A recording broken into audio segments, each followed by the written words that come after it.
I've been talking a lot about the importance of you stepping back and being strategic in your UX work and allowing other people across the organization to actually do some of the tactical UX work for you. But you can give people all the resources and training in the world.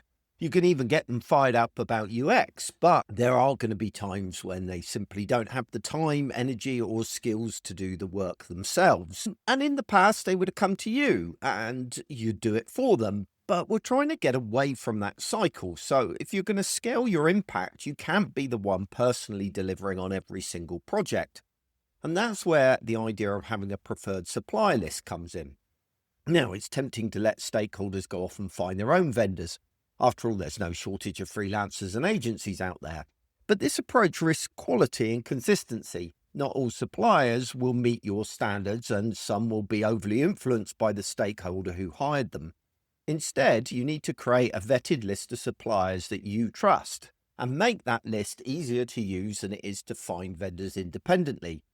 Using your pre-approved list should feel like the obvious choice to everyone involved. When you create, maintain, and make accessible a trusted supplier list, you ensure quality because you've already vetted these suppliers. You know they care about user experience and will meet your standards. You also avoid procurement headaches. Pre-approved suppliers makes life easier for your stakeholders. They don't need to jump through lots of hoops every time they need to get in outside help. It'll also speed up things because with an established list, teams can move quicker. No more weeks of gathering quotes or drafting RFPs. Also, it keeps costs predictable. Many preferred suppliers offer discounted or fixed pricing in return for ongoing work, and that saves money and makes budgeting easier. It also expands your capabilities because you can include specialists, people with niche skills like accessibility, SEO, or advanced user research. And that can fill in any gaps that you have in your team and might not be able to cover.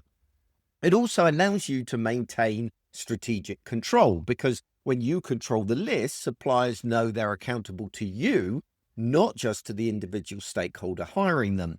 And that means they come to you if something feels off and they'll uphold your UX principles throughout the project. And finally, it makes the right choice the easy choice. When your list is well organized and readily available, teams naturally gravitate towards using it rather than spending time finding their own vendors. If you're looking to stand behind these suppliers, you need to choose carefully. Your suppliers should follow your expectations and your ways of working, even when dealing with someone else in the organization. And you need to work with your procurement team to get the list set up in advance. Don't make it too hard for your stakeholders to hire people, otherwise they'll just bypass your list. And help your suppliers understand the politics. They need to know when to say yes, or when to say no, or when to check in with you. They need to keep you in the loop and help hold the line with stakeholders pushing for something questionable. A preferred supplier list doesn't remove you from the picture. It actually keeps you more involved. You're still part of the process, just at a higher level. You're the gatekeeper, the advisor, the one who shapes how UX is delivered, even when you're not the one doing the work. And that's exactly where you want to be. If you don't already have a preferred supplier list, I'd say start small. Identify just 2 or 3 people or companies you've worked with in the past and that you trust. Add them to a shared Notion page or a spreadsheet with their contact information, specialties, and any pre-negotiated rates. Even a rough list is better than leaving stakeholders to guess or go their own way.